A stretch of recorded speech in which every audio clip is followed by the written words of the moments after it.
Guys, it's me. I'm back. What's up, party people? We're like, Mads, come on.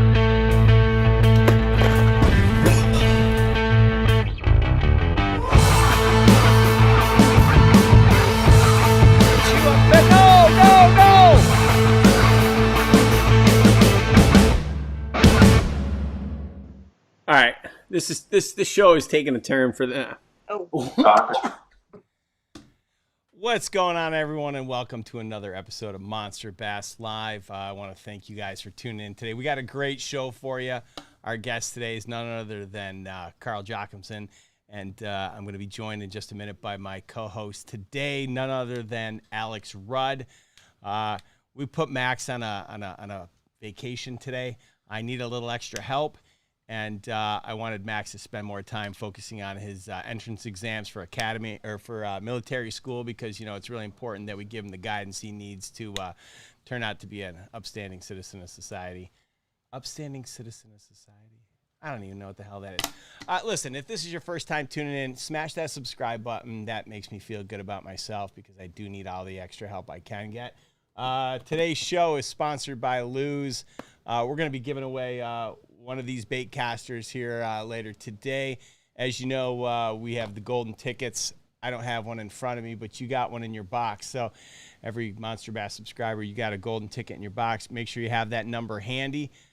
So when we call out those numbers, you're ready for the giveaways. We're going to be giving away a lot of stuff today, and I'm really excited to hand that stuff out. You know, I don't know if you guys have noticed, but we launched the Monster Bass Big Bass Championships this past week, and it's a year-long tournament. And again, as a Monster Bass subscriber, you get to participate for free. But if you're part of the general public and not a Monster Bass subscriber, I mean, that's okay too. It'll cost you $10, but you're going to get your shot at over $10,000 worth of cash and prizes. It's a one-fish tournament, which means every time you go out, you got a shot at winning. And it's a lot of fun to compete against your friends and, you know, hopefully you catch some big fish. So if you haven't given that a chance or you want to learn more about it, head over to monsterbass.com/BBC and you can learn more. I'm not going to waste any time. We got a great show. Again, the hotline will be open, so we'll put that up for you in just a little bit. We'll take some live questions, but why don't we head over and see what's up with Alex Rudd? And how's it going, bro? Good, man. How you doing? I'm good, man. I really appreciate you jumping on for me. Need a little extra help today, and I figured, like, you're my guy, so thank you. Absolutely. It's always a pleasure, man. It's always a pleasure. It's always a fun time to jump on here and talk fishing with anybody. So I'm down to talk fishing with anybody at any time. Nice. All right, I've already got a question about the super chat. Okay, folks, the super chat. We love super chat. You know, at the end of the year, we're gonna have the Monster Bash. It's the big party that you guys will all be invited for, and I don't know, for every time you make a donation, and I'm not asking you to, but when you do, we're gonna put you in a drawing, and we'll give away something else today. I don't know. I'm sure I can find a bunch of stuff to pull out of my office. That makes you happy. That makes my girlfriend happy because we remove clutter from the house, and you know what they say, right? Happy wife, happy life. Amen, brother. Yeah. So anyway, what's going on in your neck of the woods? Man, nothing much special. Went fishing today. Left the boat in the garage and got out the kayaks and went and did a little river float. Caught a few. Nice. It was pretty good. But other than that, man, I've just kind of been pounding around on them, biding my time till I head up north to go fishing with my buddy, Mr. Benjamin Nowak. And then we got some stuff planned while I'm there. Yeah, gonna make some cool content. Looking forward to that. I'm just doing my thing, man. You know how it is. Just grinding around like an old East Tennessee boy does, like an old possum, just digging around in the trash every now and then. Every now and again, we find something good, and you know what I mean. This is the way it is. Nice. Well, I want to say thank you to Greg Whitaker for a $5 super chat. Greg's always on the show. We love that guy. You know, speaking of kayaks, I got to tell you, like, I'm not much of a, you know, if I were to buy a boat, you know, I live in Los Angeles, right? So if I were to buy a boat, it'd be something I'd need for the ocean. So I don't know that the old fiberglass is going to get the job done, fiberglass bass boat. But I really am intrigued by the kayaks. and especially with all the new tech that they put on it and all the I don't have to paddle it. I can have I can pedal it, and I would totally be down for getting a kayak for like my mom's lake house, and I think I probably may want to think that through come ICAST. So, dude, you need to invest in one. They're fun. It's just a different kind of fishing. You know what I mean? And it's so I just picked up a new kayak. Actually, I just got me. What'd you get? I got a Hobie PA 14 360. Of course you did. Of course you did. And it is it's nice. Like, it's a whole different level of kayak than what I've kind of been doing. And I had the autopilot in the Old Town. Loved that kayak. It was really cool. It was just a lot. And it's just like, this thing is just, it's easy, plug and play kind of thing. But the whole 360 drive is a whole nother element to the whole kayak fishing experience. So it's really cool. I'm digging it so far. Amazing. I got to get one of those. Thank you to Fishing with T-Rex. I mean, that dude just dropped $25 in the super chat. He's always been a fan of the show, and we want to say thank you to him. So I'm excited about having Carl on the show. I don't know about you, but do you know him well, or have you ever chatted with him? I've not. We talked just like 5 minutes ago for the first time, but I've kept up with Carl. He's a very interesting human being, because it's not every day that a guy with an Australian accent gets up on a Bassmaster stage and starts talking. And so when you hear that for the first time, it piques your interest. Yeah. And so I've kept up with him a little bit ever since he kind of hit the scene.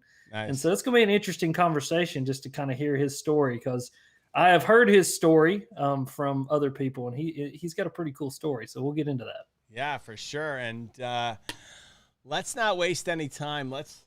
Oh, look, Rochelle just got here. Hi, Rochelle. All right, give me a second. Rochelle pays the bills around here. She's in charge of finance, which means she really runs the company. She tells us what I can do and what I can't do.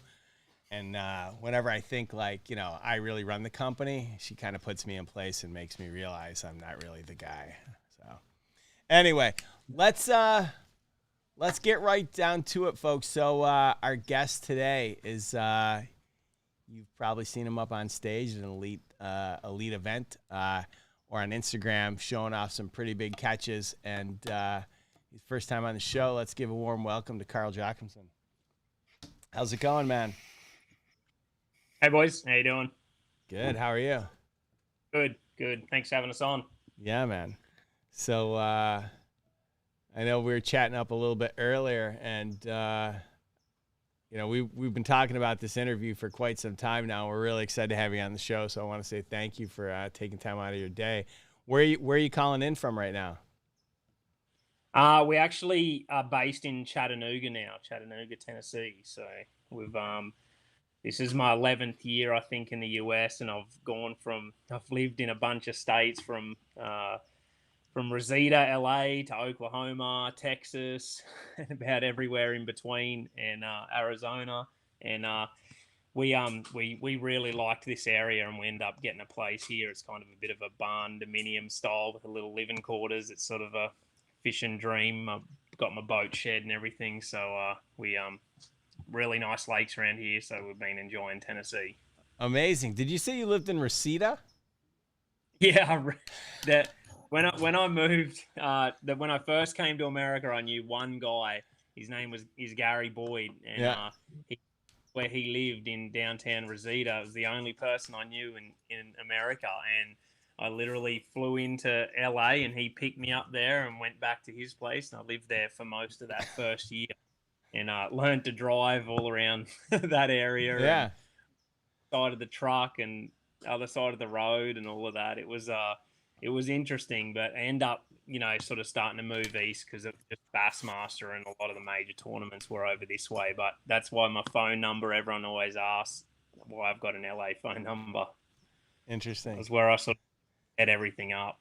Yeah, I'm in Studio City, so Reseda's pretty close to where you were. And I can't say that I've ever had a guest that's lived in Reseda, so you're the first. It was an eye opener, that's for sure. I'm sure. But now you're in the greatest part of the country in the world over here in East Tennessee. I mean, you're just a hop, skip, and a jump from me. I'm in Knoxville, so welcome to the greatest state in the union.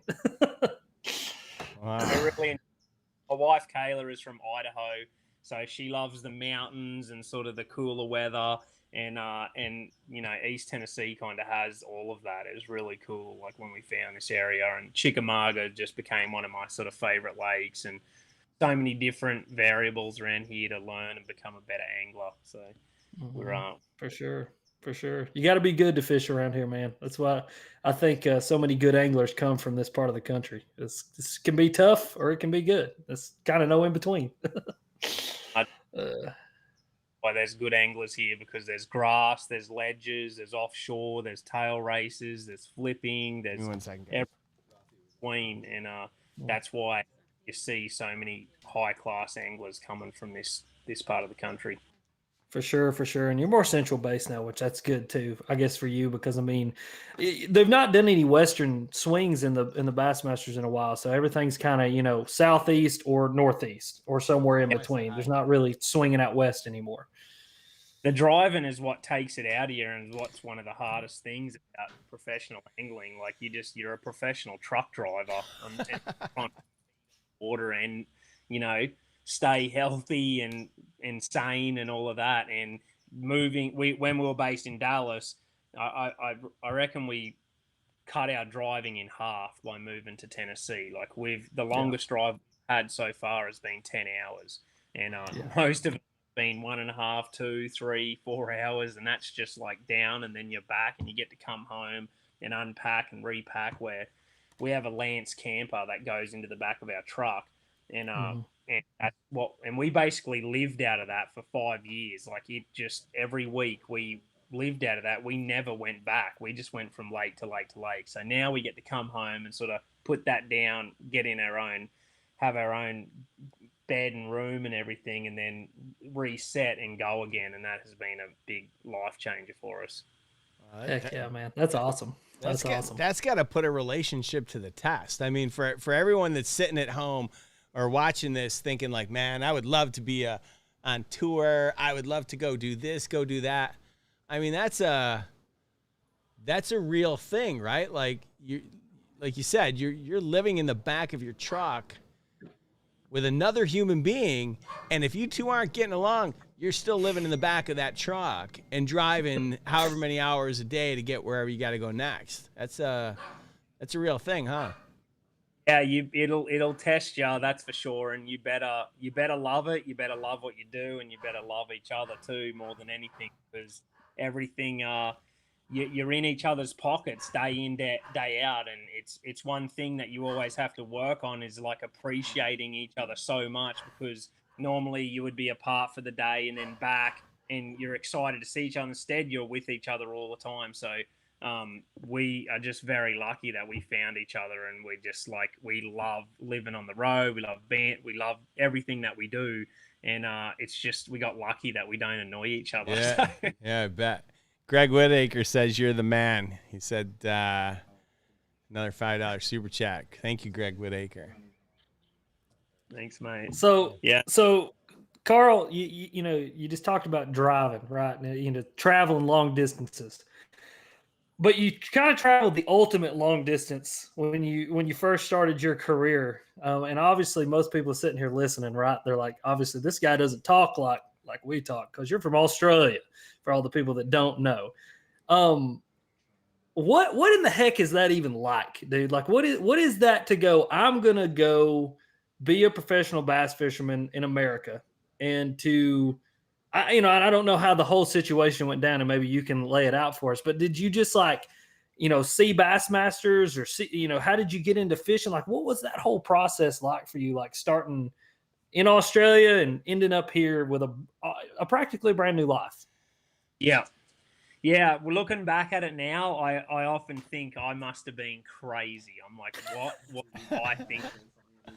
I lived in Australia, never really been out of the country for 26 years of my life. Lived in the same hometown, had all my family and all my friends, and had worked really hard and set myself up there with my dream truck and boat, and I was doing all the things that I love, but I always had just chased that next biggest thing.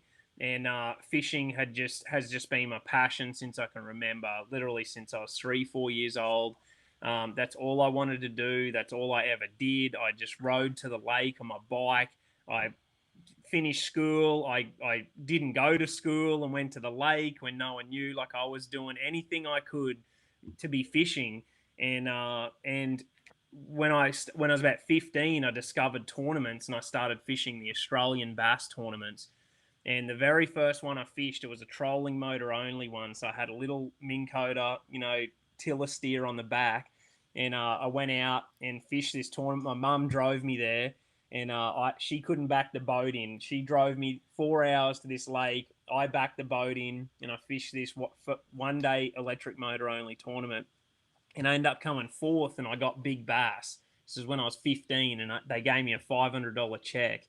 And I looked at that check, and we were driving home, and I said, "This is what I'm doing for the rest of my life."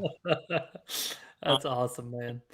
Sort of took it on from there, and then literally from 15 to when I was 26 years old, I never missed a single tournament in Australia. I fished every single one. I worked 5-6 days a week, and then I would finish like on the Friday, drive, fish a tournament Saturday, Sunday, and then I'd be working Monday again at the tackle store. I lived and breathed fishing and worked fishing, and I just had I just built up to where I was learning and I was watching everything from America. So I'm watching Bassmasters on ESPN every weekend when it would come on. I'm reading books, getting DVDs and videos from America. I'm learning techniques. And by the time I was about 21, 22, the American thing really started to become more interest for me, because our tournaments in Australia, our classic, like our biggest tournament, the grand prize for that was an expenses paid trip to America to fish a tournament of your choice in America. And so 15 years old, that was everyone's dream, was to win that grand final and get a trip to America and get to experience it. And I really well, and I won a tournament a major tournament when I was 18, and I would make that grand final each year. I came second twice, I came fifth, I was in the top 10. I could never quite win it, and it was always my goal, like, I want to win that grand final for America, get a taste of what it was like. And so in 2009, I won that grand final. And so that got me that trip. And so I was 25 years old, expenses paid trip to America. And that's where I met Gary Boyd, who was living in Reseda. And I flew into LA, and then we ended up flying to Dallas. We fished Lake Fork. But what I fished was the US Open on Lake Mead. Oh, sure.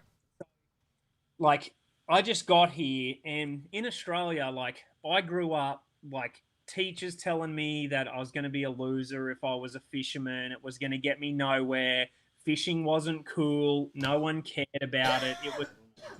It was frustrating for me growing up, because in Australia, it's nowhere near like how I wanted it to be. I spent my entire youth trying to show people how cool fishing was, and I wanted it to be cool so bad. And so it was just never like I wanted it to be. I knew it was small. And then I got to America, and literally this is like a dreamland for an outdoorsman or a fisherman coming from Australia. My eyes were this big everywhere we went. And so the people and the fishing and then the tournaments were just, I was so overwhelmed and excited about it. I knew I was in my element here. Like, this is where I'm supposed to be. Like, everyone was talking about hunting and fishing, like everyone I was running into, and then going to pro shops and tackle out. I was like, I can't believe this is a place on earth. Like, this is where. That is amazing. That is like the most beautiful thing I've ever heard. Like, that is all I want, is for people to just realize how awesome it is to be an outdoorsman here. Like, that's it, man. Like, that's awesome, dude. To tell Americans sometimes how good it is, because sometimes they've lived it so much, they're like, you don't realize how incredible this place is, for the out, and the way that they manage hunting and fishing over here, all of those things. I'm like, oh, this was just it was incredible. And anyway, I fished the US Open and I came second as a co-angler, and I got big bass, and I won like $6,000 US, which was just ridiculous, you know, that for then. And then I went back home and I literally was like, I'm going back and that's what I'm going to do. And I sold my truck, my boat. I sold everything that I owned. They did fundraisers for me. I had done a lot in Australia. So I'd won Angler of the Year 3 times. I'd won the grand final. I'd won events. I'd done a lot. I'd fished on our big TV sort of stage there. And it was kind of like I either stayed there and tried to continue to build my career in Australia or take this huge step. And I just did it. You know, I was young and crazy enough to do it. And I sold everything, and I literally had a suitcase with clothes in it, a suitcase with tackle boxes in it, and a rod tube. And I flew from Brisbane to LA, and I landed, and Gary was there to pick me up, and my journey started. Wow. So awesome, man. That is so awesome. That's an epic story, dude. That's an epic story for sure. So I want to know though about like bass fishing in Australia. Y'all don't have largemouth, smallmouth, you know, spots. What's a bass in Australia? Like what is the species? Yeah, it's a native species. It's called an Australian bass. It's only native to Australia, and it's like a white bass hybrid cross. So that's what it reminds me of. But it does a few other things. But Australians are what held me in good stead here was we don't have a species that's like a bass in Australia. We have little pockets of species. Murray cod live in this area. Barramundi live up north. Bass live just on the east coast. Then we have some saltwater species that are really good tournament species. And we have like an all-round boat, and usually Aussies fish all of those species throughout their life. So I grew up fishing for Murray cod. I caught the big barramundi up north, would do crazy drives. I cut my teeth on bass and bass tournaments, would fish for bream. So I had this good verse. And if you rolled all of those species into a ball, it would kind of make a largemouth.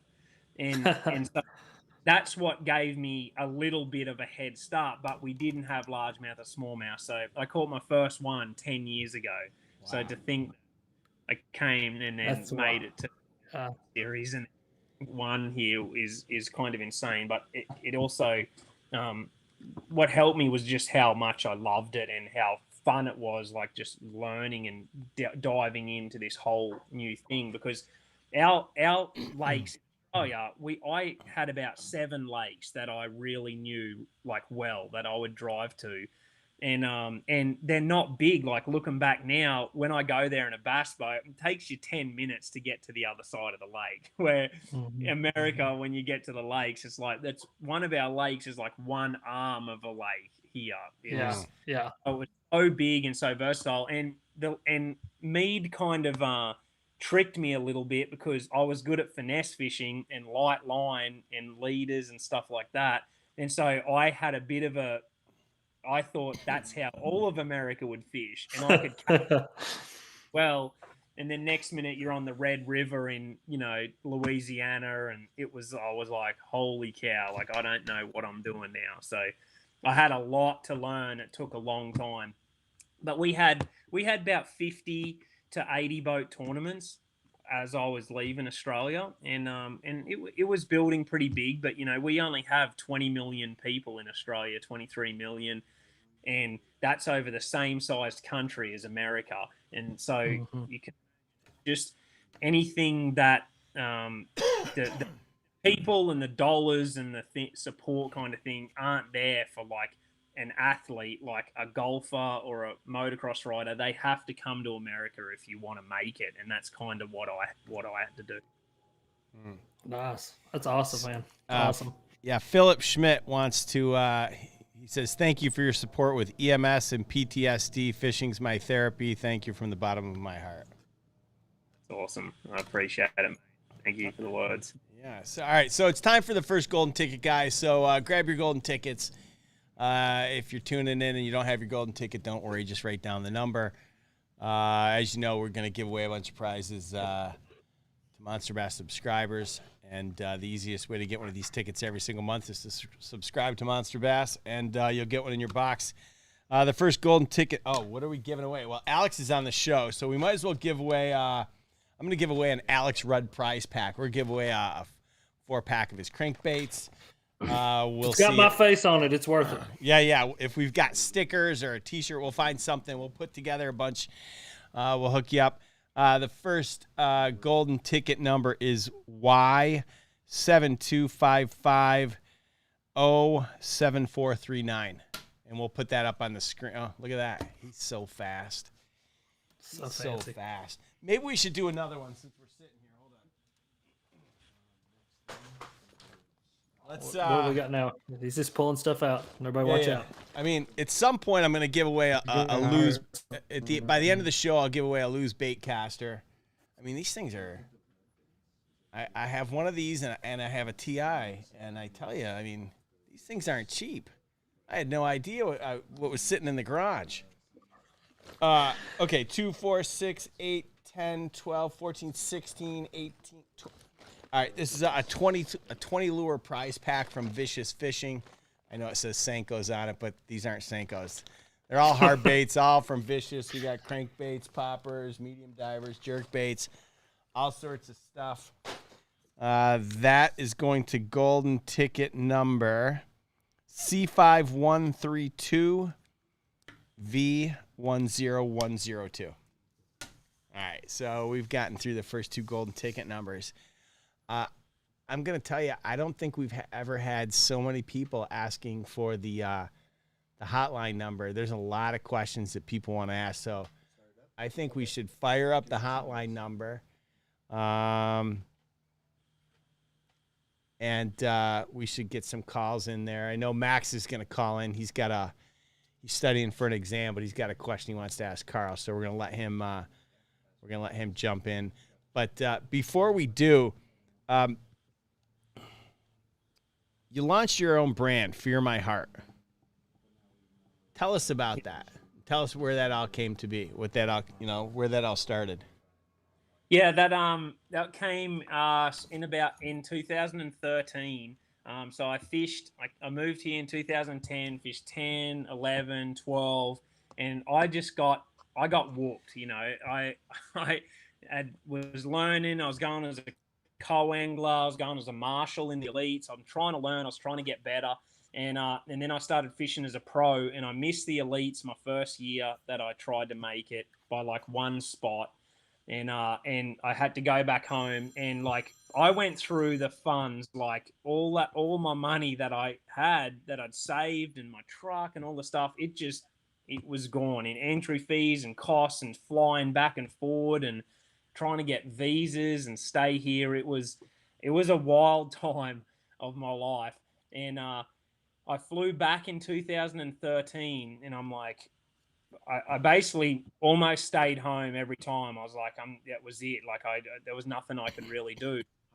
And so I somehow found a way to have one more year, one more crack at it. And it was in 2014. I'm like, this is it. This is my last year. I'm on the last of the barrel. I had a few sponsors that came in, Hobie, and those guys that got me, just kept me alive. And, I was I'm into fitness and looking after myself, and I was doing a CrossFit type thing, and it was for Murphy. It was a Murphy wad, but we watched a Navy SEAL documentary. It was at the start of the year, and I hadn't started yet, and I was crazy. Like I was running 10K every morning. I'm working out. I'm fishing. I'm getting my stuff. I'm taking it on like I was going into a fight, And so I watched this documentary, and the Navy SEAL recruiter, who was talking about what it takes to get on the Navy SEALs. And he just said that the most talented guy, the fastest swimmer, the strongest guy, the guy with every talent that you can imagine never makes the Navy SEALs. He said it's the guy with the most. And that hit me, and I went back, and a mentor of mine, and a guy that was helping me as well get through, Gene Eisman, we were back at his place. He was letting me stay in his shop. I was living on a single mattress in his garage that was away from their place. outside of Dallas, and we were just talking, and I told him about that story, and I said these guys need to fear my heart, and he sort of just sort of sprung up, and he was like, man, that's cool, and he said you need to use that as your like motto for the year. And so that's what I did. I was like, these guys have got more talent. They've been here longer. They've fished it. They're more experienced, but they haven't got my heart. And I took on 2014 like that, and I made it. Become the first Australian to ever make the Bassmaster Elite Series, and it took off from there. And I ended up turning it into a brand, and it's just resonated with so many people, over that time. It's been really cool. And I looked at I wanted it I looked at it as a sporting sort of for a sporting motto for a long time, and thought this is going to be really cool for anyone that's really trying to do something big in sports. And one day back in 2015, I was at a gas station in the middle of nowhere in Texas, and I went in, and there was an elderly lady behind the counter, and I'm just buying some stuff at the gas station. She looked at me, and I was wearing my hat, and she said, "That's me." And I said, "What's that?" She said, "Fear my heart. That's me." It was just a really cool moment, like something that's going to resonate with people all over the world. And whenever I mention it, someone will say like, "Man, that helped me," or "That's my motto," or "That's what I've got." And so we've had a ton of support, and we've got a website, and we've got clothing and brands, and we're going to turn it into something big. We just want to use it to help people and do some cool stuff with. And it's been cool. Yeah, that's amazing, man. Yeah, it's a great story. We've got some callers. So you feel like taking some questions? Roll. All right, let's do it. All right, go ahead, caller. Hey, what's going on, Carl, Rick, Rudd? Hey, mate. What's up, guys? This is Greg Whitaker. Hey, Carl, man, I live by your saying, "Fear my heart." I've been saying it since the beginning of the live stream here. I live by that, so just want to thank you for that, man. That's awesome, mate. That means the world to me, just hearing that, and I'm glad it hits with you. And use it. Yeah, being by the grace of God, I celebrated a little over 6 years clean the other day, and yeah, that's helped me a lot. Like with buying a house and getting a good job and all that. So yeah, thank you very much for that. Means a lot, man. Mate, that's so cool. That's what it's all about right there. It's all about those little battles that we all face. Everyone has a different story. Everyone has a different path, and it's your story that you're gonna take on and live and learn from it and be better from it. That's what this life is all about. So I appreciate your support. Keep going. And absolutely, Carl. I'll be rooting for you here in the north. Thanks, mate. And congratulations on 6 years clean, Greg. That's amazing. Good for you. Thanks very much, Rick. Thanks for taking my call. No problem, you too, bud. Rod. See ya. Thanks a lot, Greg. That was Greg. Yeah. Is that like that right there? Like I've got the hairs just standing up on my arms. Like that's what it's about right there. We've got a question from I just want to let you know, Bethany, my wife, just texted me, and she said she wants to know why that just made her cry. So, Carl, good job. You made my wife cry. You're the man. Awesome.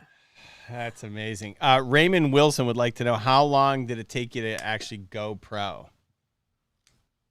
It took about 5 years. So I made it. Yeah, I came in 2010, and then in 2015, I became a pro through that, but in the opens, but really at a professional level, making it to the top guys in the world. It took it took a lifetime really, but it took 10 years, 11 years of fishing professionally in Australia. And then it took almost 5 years in the US. And then I'd sort of made it to the elites. But, my story is crazy. Like it, and everyone's story is, but like my biggest mistake I made was like I thought when I made it to the elites, I was gonna make it. Like I had made it, but what I didn't realize was now I'd gone from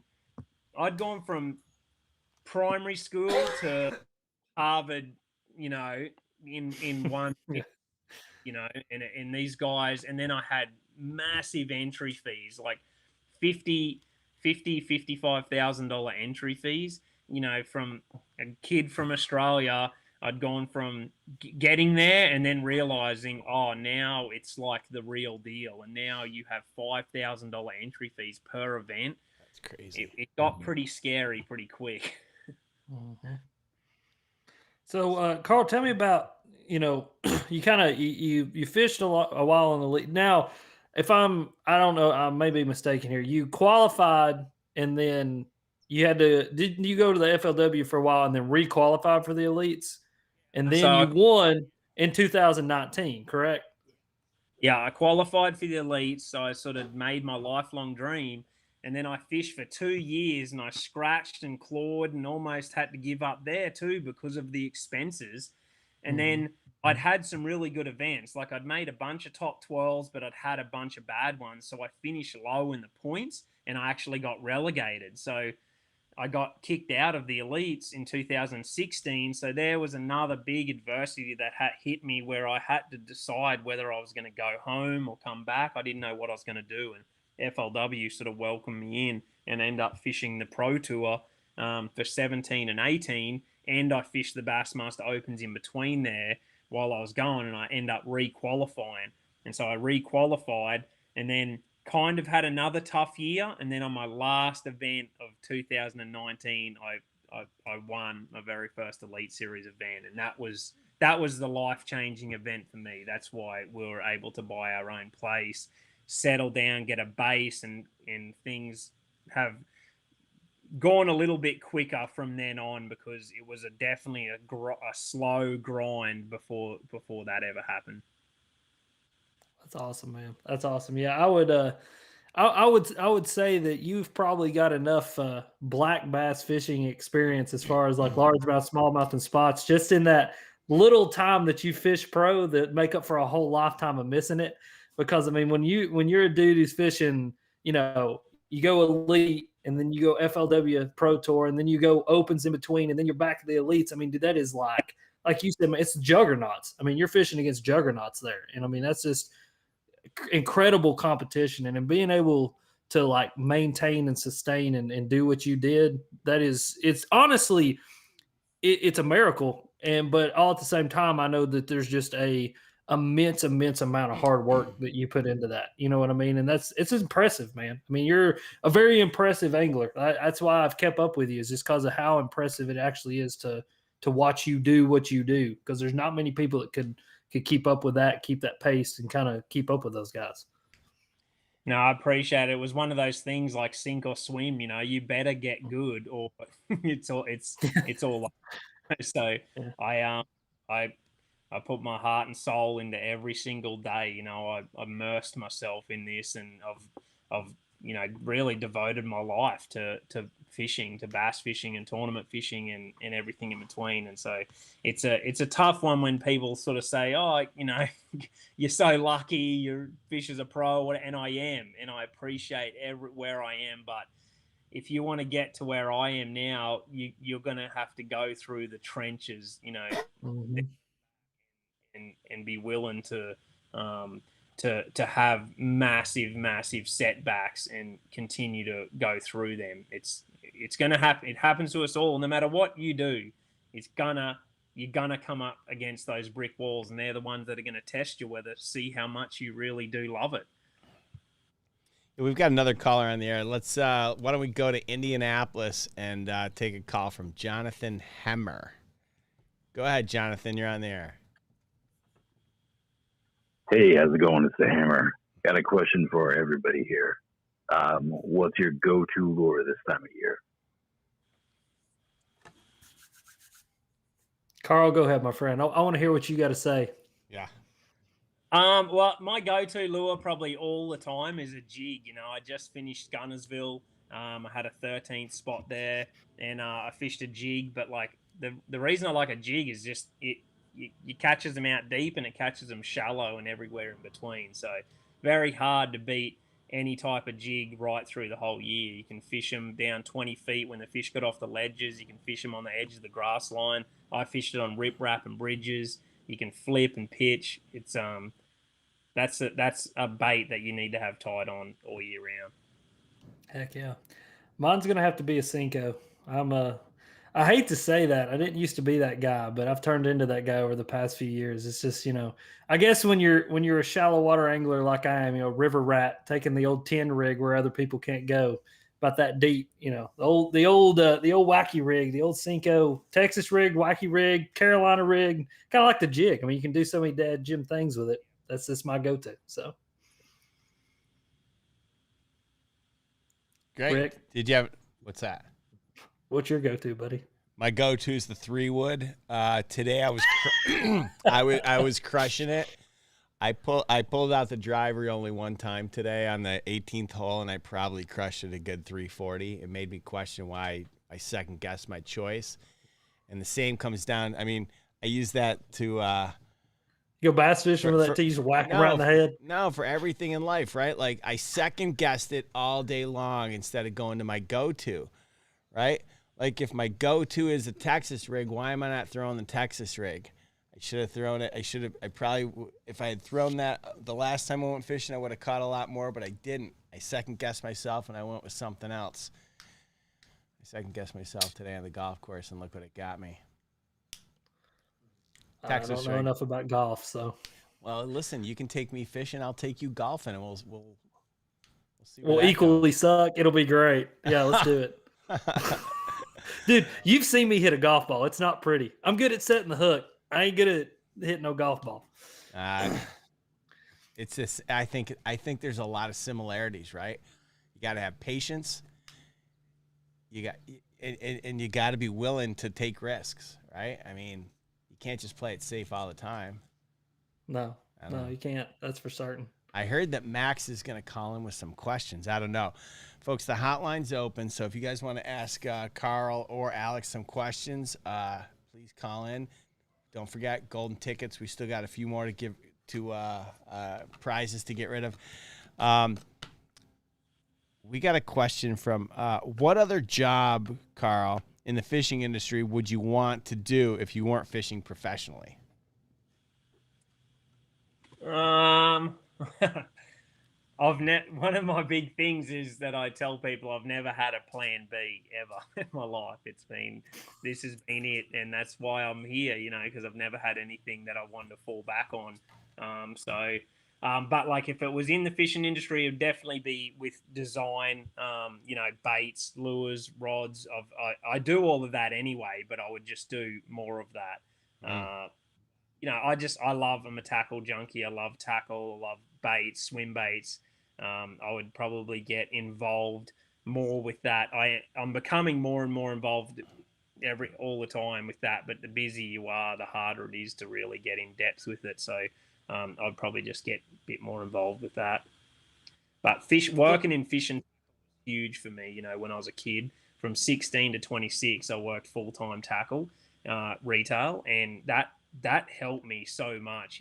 That doesn't get said enough to kids and stuff growing up and wanting to do this, wanting to get better. Just work in your tackle store. That's where you meet people. You make so many contacts. You learn from locals that fish those lakes. I learned all the little tiny secrets that I know now through working fish and tackle. Nice. That's awesome.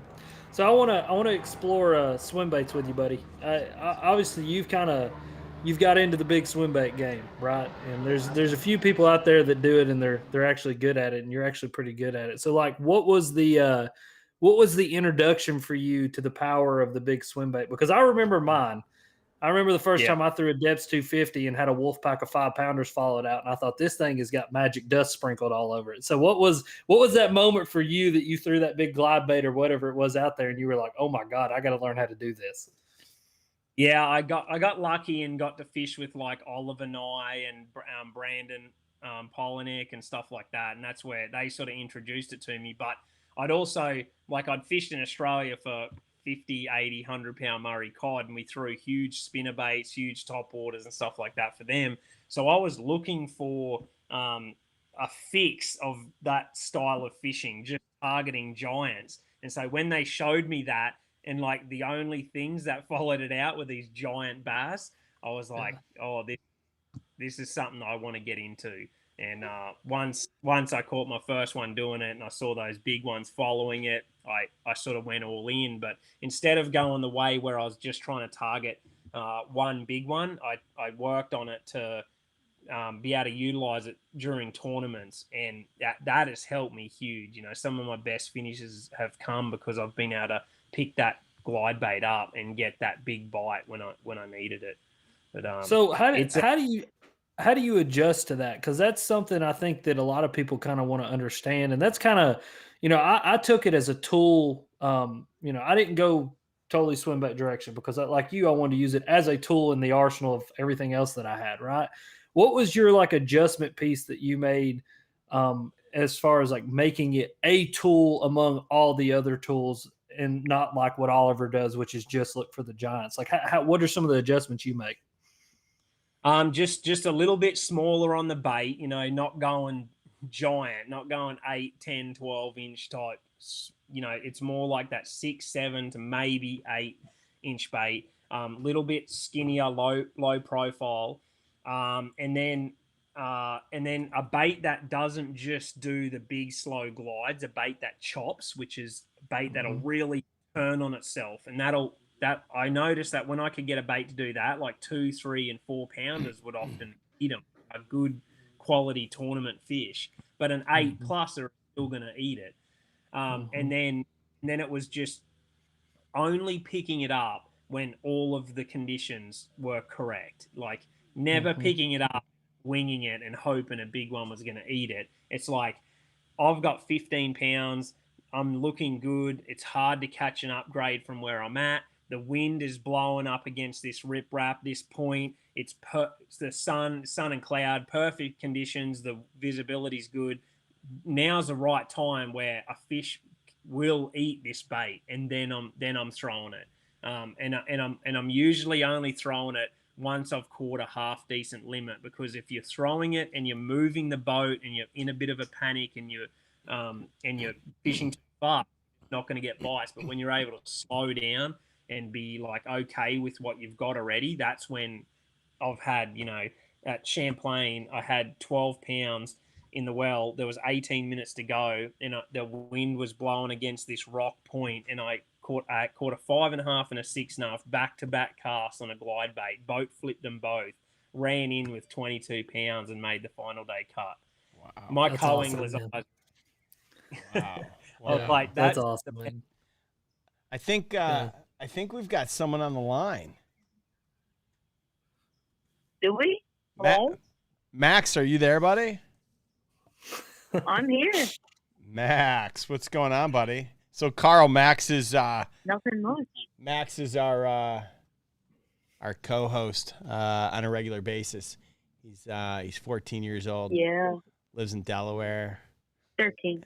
No, we're setting you up for 14. We're trying to make you older because you're getting ready for military school. So we want you to seem more mature and ready to go. Yep, so, I'm 14. Max, do you have any questions for Carl? Yeah. So actually, Carl, I was doing some digging on you, and I found out that you like boxing. Boxing? Is that true? Boxing, yeah. Yep. My cousin and my best friend back home, he is the Australian champion boxer, and so a lot of my family are fighters, and my cousin is the Australian and Commonwealth champion back home in Australia. So what he just said is, don't run up on Carl, because you will catch those hands. Like, you will catch his hands. Not only don't just fear his heart, but fear those hands as well. Crazy. So actually, the main question from that question was, do you still find time to box while you're doing your fishing? I have a boxing bag in my shop here, so I use it a lot for fitness and just sort of staying sharp and just just working on my punches. So whenever I'm home, I use the boxing bag a lot.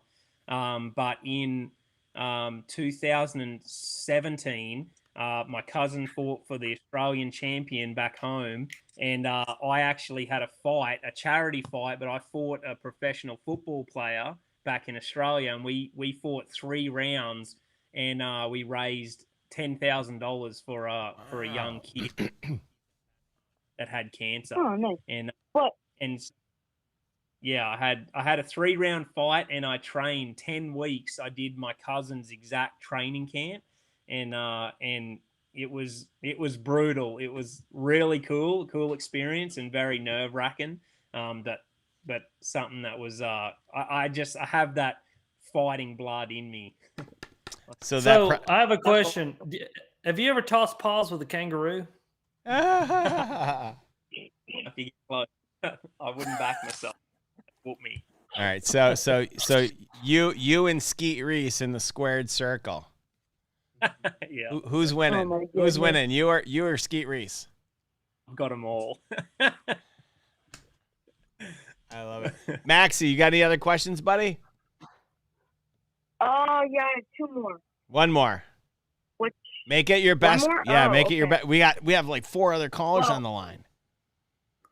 Well, you see, we have this thing going on, Carl, where every episode I ask someone for dating advice. So I would ask you for my other questions, but this is more important. All right, yeah. So, I need some advice for the babes, bro.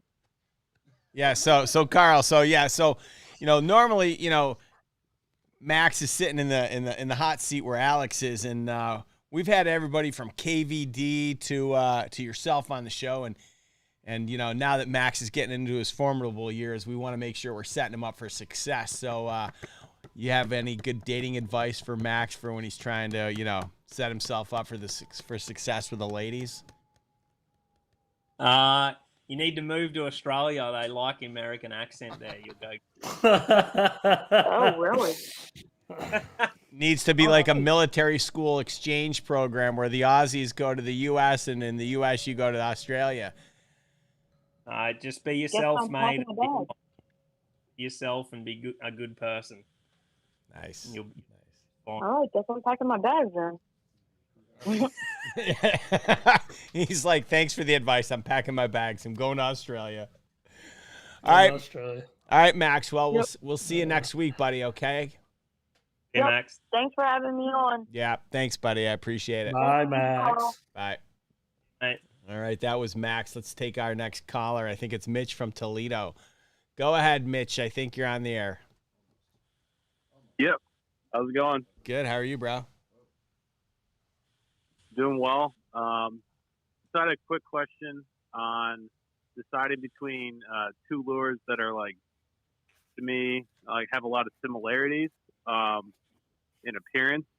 What kind of situation to choose between them. So I like to fish spinner baits a lot, and but I want to get into using chatterbaits and bladed jig, whatever you want to call them, whatever million names they go by these days. But I've never caught a fish on one.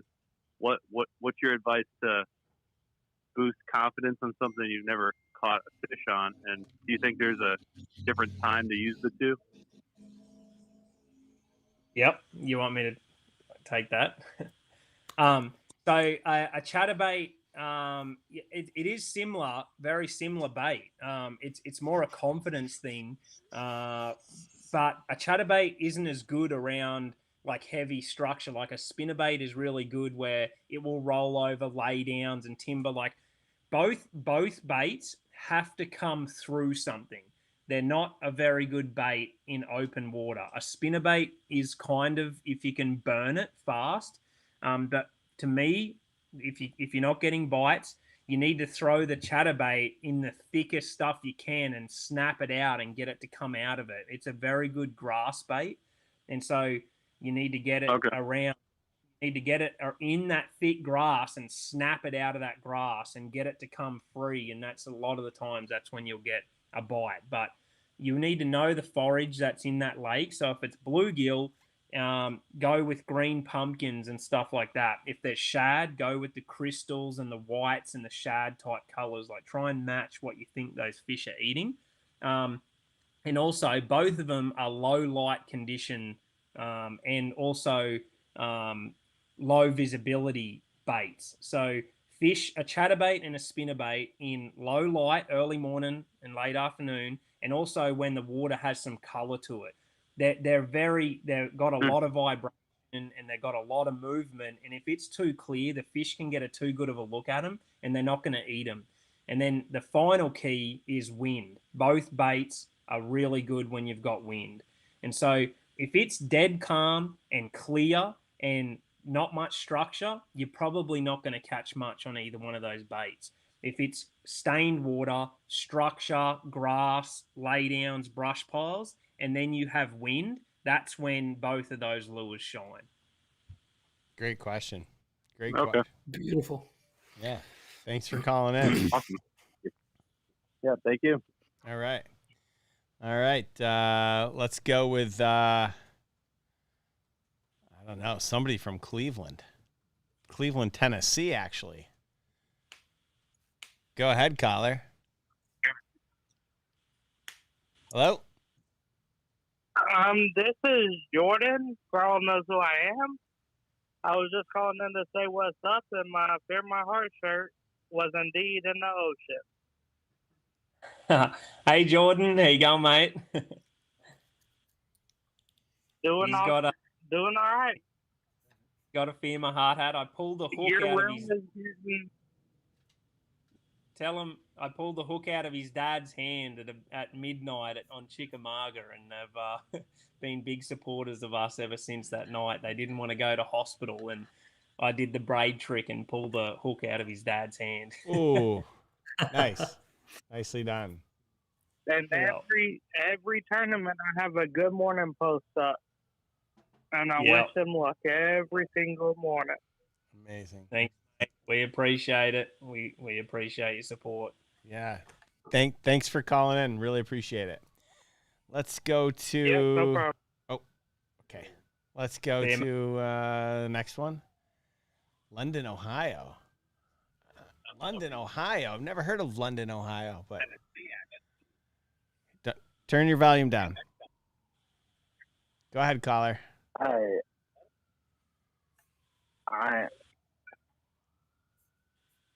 Hello? This is from Raymond. This is Raymond. I have a question for Carl. Go ahead.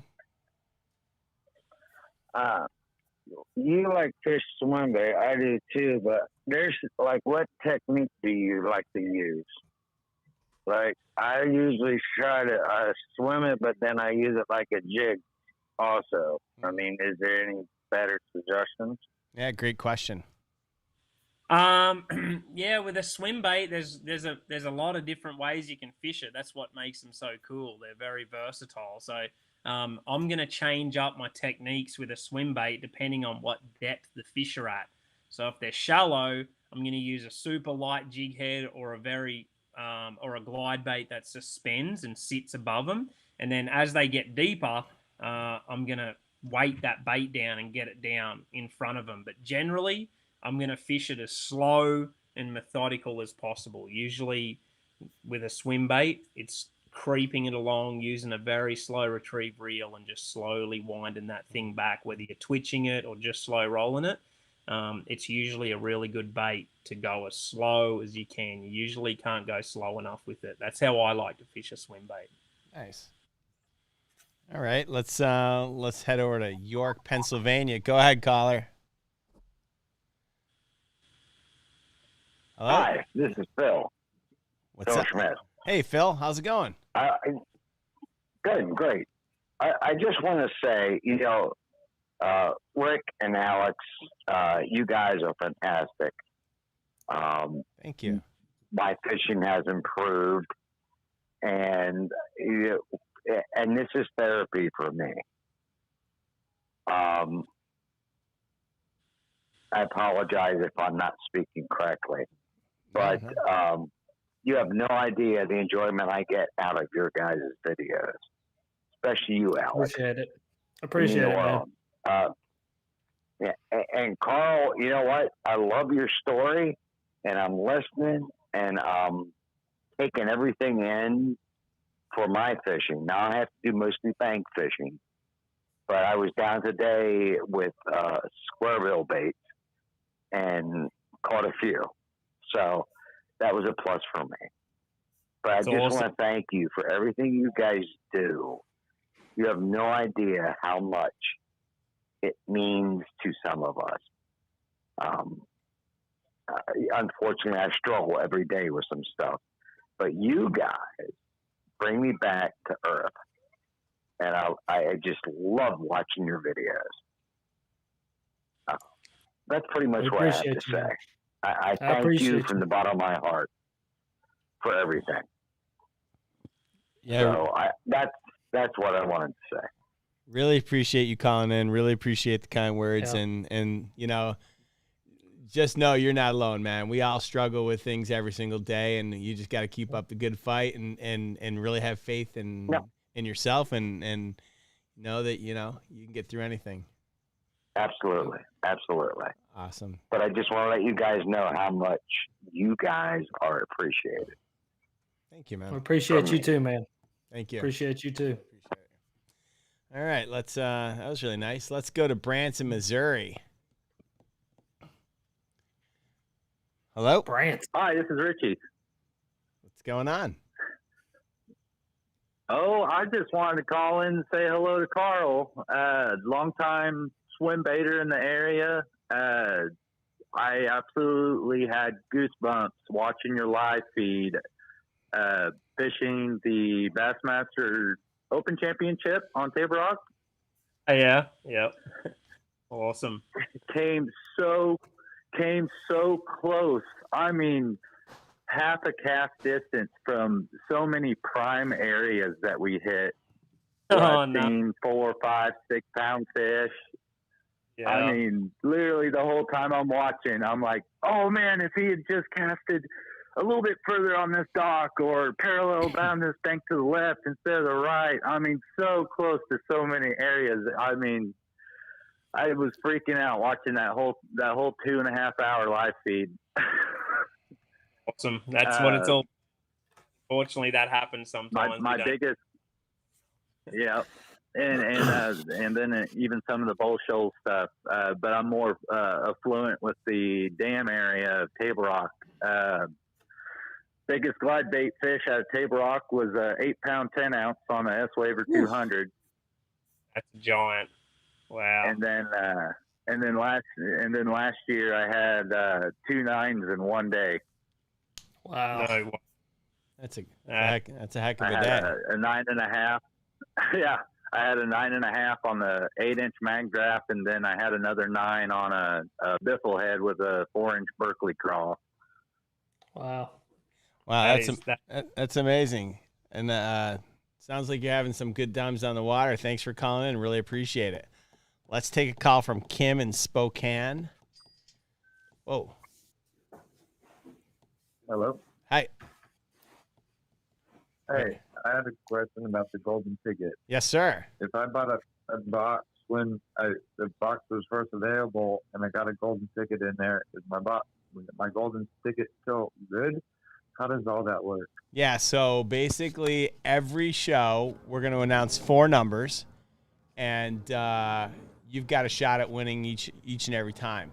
And we do this every Thursday. So if you signed up in the month of May, you might want to go check the previous shows in the month of May to see if your numbers were called during those shows. So you got a shot to win only good during that 1 month? Yeah, so every time. That's correct. My numbers are good every time. So I should hold on to every single ticket I get and watch every show. Yeah, so May's tickets are good for the month of May. June's tickets are good for the month of June. And if you get, let's say you get your box May 20th, your ticket's still good for May. Just go back and check. Rafi, that's a pretty good idea. We might want to change the instructions on these so that they know that it's good for the shows for each and every month or each and every week throughout Yeah. the month. Yeah. Yeah, that's wonderful. But Right. if I got a golden ticket 2 months ago, that one's null and void. Yeah, that one would have been good for April.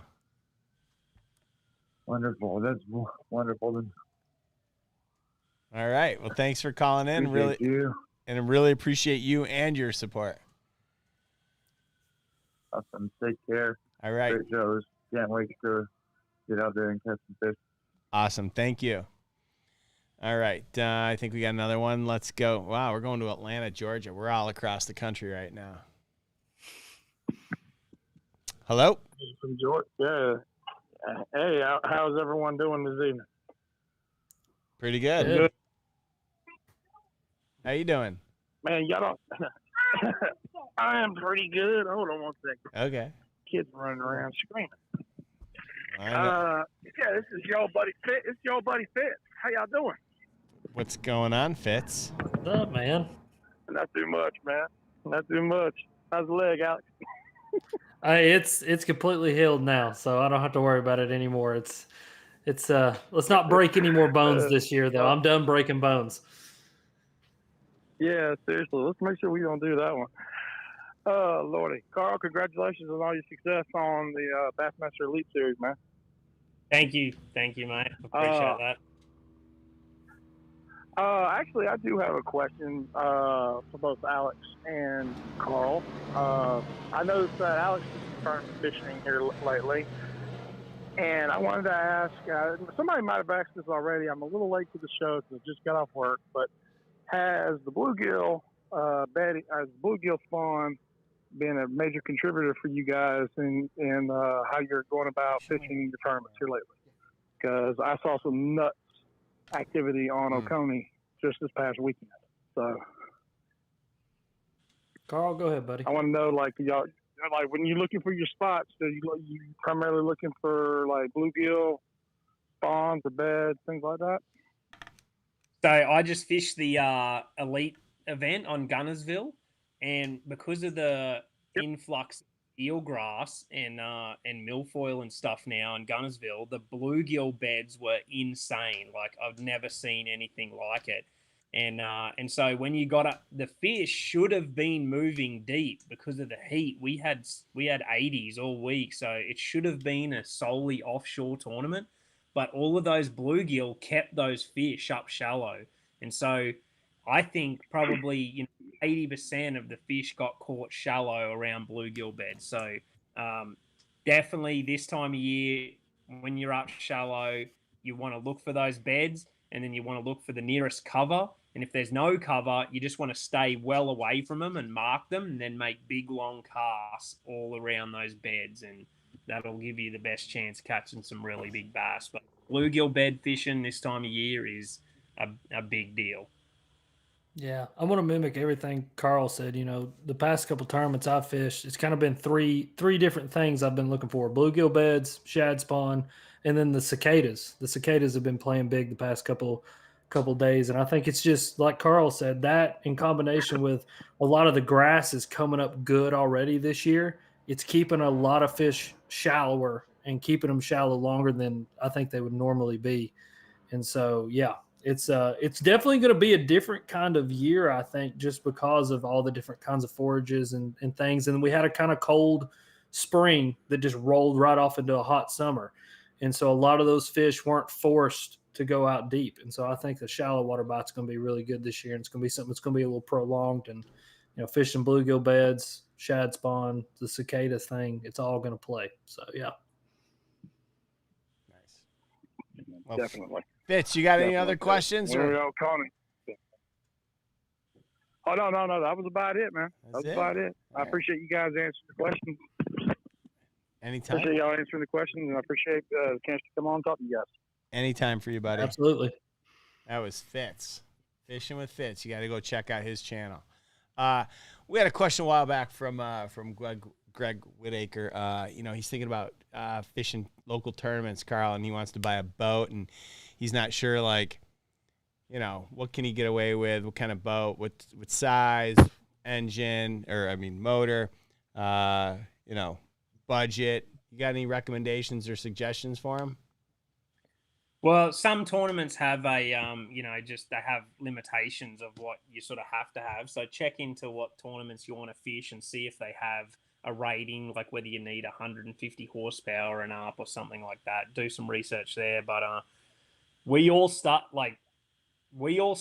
with fishing from the bank. Most, 99% of us, and a lot of guys, work their way up and started pretty late in something small. So don't be discouraged by fishing out of something that's a lot smaller or older than everyone, because it actually turns you into a much better angler when you have to start a little bit smaller. And my career, it's just been off the bank and then kayak fishing and fishing in a small tinny, and then just building your way up. And so don't think you have to go all in and have the biggest and the best straight up. Just test the waters and see if you enjoy it, get what you can afford, and go out there and give it a go. That's the main thing, is actually having a go at it. And so just get what suits your means, what you can afford, and go out and enjoy it, and beat these guys in your smaller rig, and that happens every single day. Just go out and learn those waters. It's not about as much about the gear when you're starting off like that. It's about time on the water. Get out there, daylight, whole life, and that's the difference maker. So just I am 1000% though going to call my 10 rig a tinny from now on. It is the tinny. Like, that is its new name. I may put it on the side of the boat. Nice. That is amazing.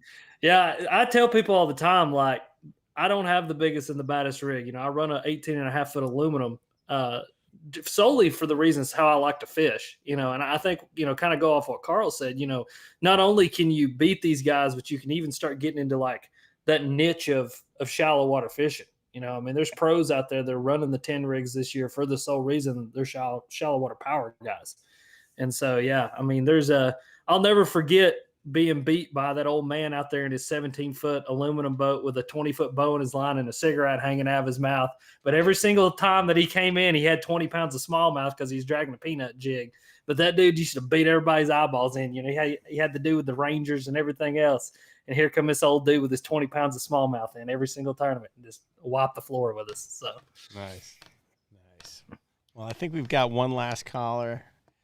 So why don't we go ahead? I think this is Sam. Go ahead, Sam. I think you're on the air. Hey, this is Samuel. I'm calling to ask a question of Carl. Go ahead. So my question is, what is your favorite bite to get on? Like when they're biting, your favorite bait, and you're like, oh man, I'm on them right now. It's a tough one because I have a lot, but when I get on a jig bite, I tend to do really well and I have a shot. That's how I won 10 killer. That's probably, I've won more money on a jig than any other technique. But my favorite technique would be throwing a frog. Like when Amen, brother. Amen. There it is. Yeah. Frog has cost me more money because it's not the best tournament technique often. It's one of those ones it can burn you a lot, but it's fun. Nice. I mean, it's like almost like a drug. It's like an amphetamine or something. Just those bass just blowing up right out of the top of the water and freaking jolting you from 0 to 100 in like half a second. It's crazy. Love that. Yeah. Deal. Yeah. Thanks for calling in. Really appreciate it.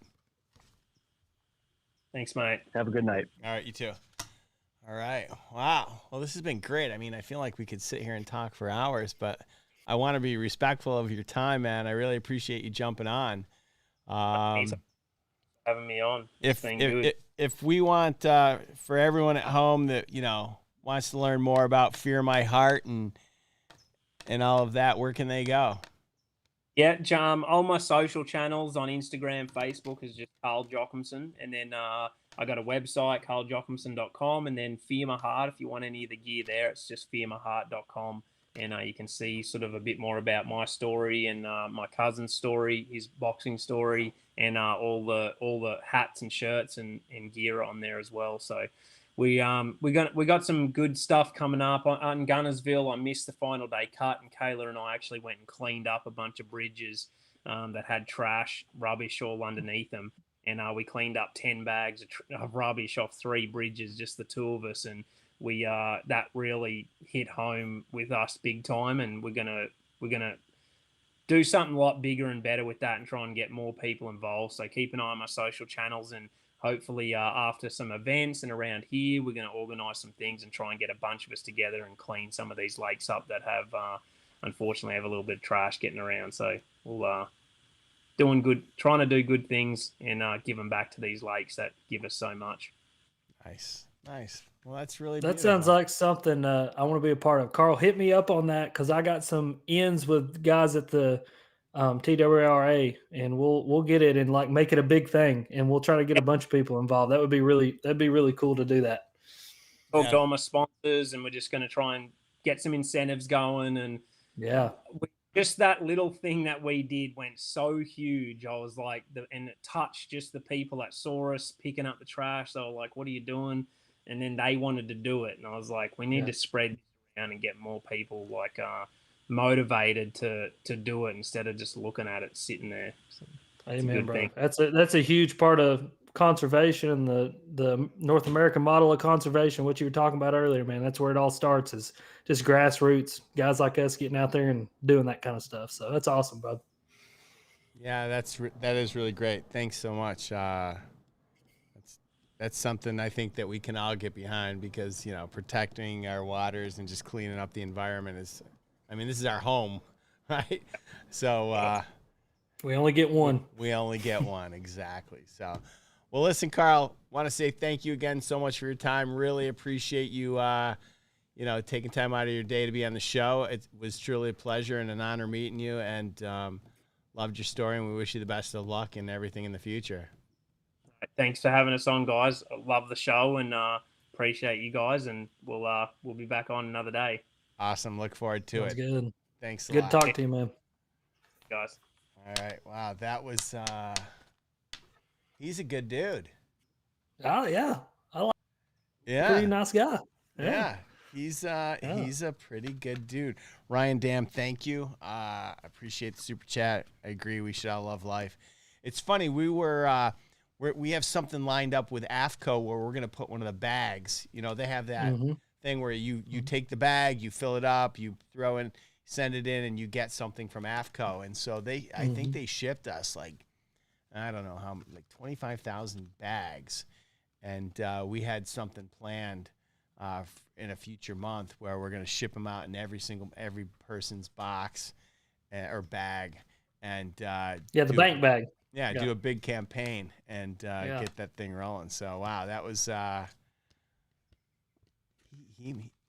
think Greg Whitaker said it best. It's his favorite pro by far. He might, we've had some really good pros, but as far as solid human beings go, that was a good conversation. Really enjoyed him. Yeah, I like Carl, man. Like I said, I've kept up with him. I just like his I think it's the outsider looking in kind of perspective. You know what I mean? Like he got to come into America and see just how awesome, this whole thing that we've got going here in the outdoors is. And he's very, very appreciative. I always tell people he's still fresh enough in the whole experience of just being, working hard and doing what he did, that he's still very appreciative of that situation. And it shows, man. He's a really cool dude. Really cool dude. Yeah. Let's give away a gold. Let's call another golden ticket number. Again, if I call your number, shoot an email to marketing@monsterbass.com. Take a picture of you and the golden ticket, send it in. We'll hook you up. Let's this time, why don't we give away I think I've got a 20 lure prize pack. We've got the brand new Monster S Patriot 3.0s. We got a 6-pack of those. We got a 6-pack of the 2.0s. And we've got an 8-pack of the Slick Sticks. And I don't know, I'll throw in something else. Let's call out this number. The golden ticket number is K2 363 H10965. We'll put it up on the screen for you. Oh, hold on. We're fixing this number, so evidently we got a typo. H23. Oh, there we go. It's correct. So there you go. It's up on the screen. Golden ticket number 3. And, at the end of this, we're still going to give away one of these lose reels. There you go. Yeah. Why don't we... Oh, all right. The phone lines are open. If you've got a question for Alex, or you want a question about the box and what the baits that you're receiving each month, whether it's good or bad, if you've got constructive criticism, I don't want to hear anybody bitching and moaning, but if you've got constructive criticism, or you want to ask me questions about the baits that go in there, I'm happy to chat about it. You want to talk about next month and you want to tell me how to make it better, I'm all ears. So next month's special though, right? Yeah, next month's going to be special. Yeah, next month's going to be special. So, last year at this time, I had the same plan. I like to mix it up a little bit and every now and then have some special boxes. And, it is challenging to do that because, we pride ourselves in trying to regionalize the offering. But, last year I wanted to do a topwater box in June, but, COVID was just a disaster and messed everything up. So we had to move it to August. But next month is topwater month. And I'm really excited. We got some good brands in there, some solid products. I'll tell you one bait that's going to be in there. We've never had the Z-Man frog before. So we got the Z, and I'm talking about the hollow body frogs. Mm-hmm. Mm-hmm. We've got both the popper and the walker. And those are going to be in there. And that was literally a direct result of Daniel Daniel was on the show with you actually. And he was on the show, and we got to talking about it, and we were telling about Topwater Month. So he wanted to put the Z-Man frog in there because he figures, most people know about the plastics and the chatterbaits. They don't know much about the frog, so he wanted to get that in there. So we got that in there. What else? I don't know. Let's take this call and see what Natalie in California has to say. Go ahead, Natalie. This is Tom, not Natalie. All right, Tom. How go you guys ahead. doing? Yeah, man. This is T-Rex. Oh, fishing with T-Rex. We love this guy. Isn't it funny? Isn't it funny how we don't know anyone's names? It's all like, hey, it's JC Dropshot. It's fishing with Jimbo or whoever. It's so funny. So, hey, I just want to let you know I got my jigs in today. The new ones you just put out, the tungstens, they are amazing. Thank you. I got 4 of the 3-packs. I'll be taking them out this week to Lake Success in California. I called in because I have a question for Alex. Yes, sir. I want to know what it's like to be married to a superstar. Man, you'd have to ask Bethany because I'm obviously the superstar here. No, but it's something being married to Bethany. I'll tell you, she is definitely everything that I'm not. Right, calm, patient, definitely not as aggressive as I am, and kind of just keeps the whole system moving around here. If it wasn't for Bethany, I can promise you half the crap that I do probably wouldn't get done as well as it gets done because she keeps the whole show running. And then obviously working customer service at Monster Bass, she's putting in some legwork over there and doing what she needs to get done. And she's kind of made a name for herself, not only on my channel, but just a kind of in the whole Monster Bass community. So it's Bethany is my best friend. She is everything that I could ever imagine in a wife, and I love her very much. So, amen. Well, that's good. I'm truly happy for you. You're truly blessed with a great woman right there, and I don't want to take up too much time because I know there's other callers, but hopefully you guys will be at the Classic. I'm going to be driving into the Classic instead of flying because the wife's not going to go now. So I want to hit a bunch of different lakes as I'm going out to the Classic and then hit a bunch of different ones coming back to California. So nice. Hopefully we'll get to see you guys out there, and thanks for letting me call in. Keep up the great work. Yeah, I appreciate you. Absolutely. Thanks for Thank calling you, in. And thank you, Matt Thomas. I'm glad you like those jigs. Actually, there's only 3 colors up on the site. I think we made them in 6 different colors, and those are should be here later this month.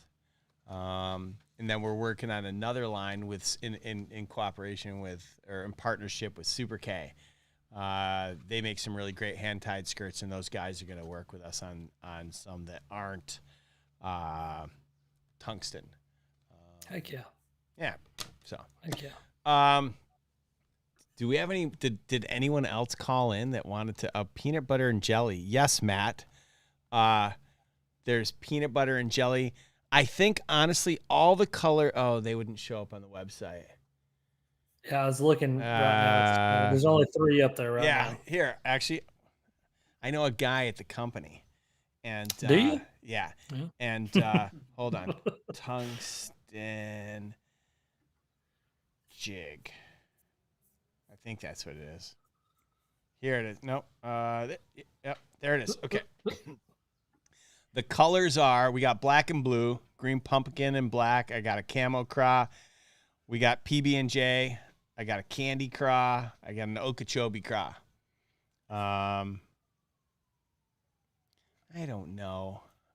Look, I'm trying to name the baits and colors that you guys are accustomed to, because when I name it like the OG, I inevitably get emails from you guys like, why'd you name it OG? And why Ragnar and why this and that? It's like, I feel like I get to pick the names of the baits. It's my company. And so like I did. I literally, like, one of my favorite shows on the planet is Vikings. And if you haven't watched Vikings from start, have you watched Vikings? I've watched some of Vikings, but not all of Vikings. Bro. I need to watch it. Bro. Like, just watch it. From start So to good. finish. I mean, that's why I've got Ragnar, and I've got a new bait coming in December called Rolo. And that's going to be a special one. Actually, you know what? Let's I've got another golden ticket. It's going to be for this lose reel, but I want to get some feedback from everybody.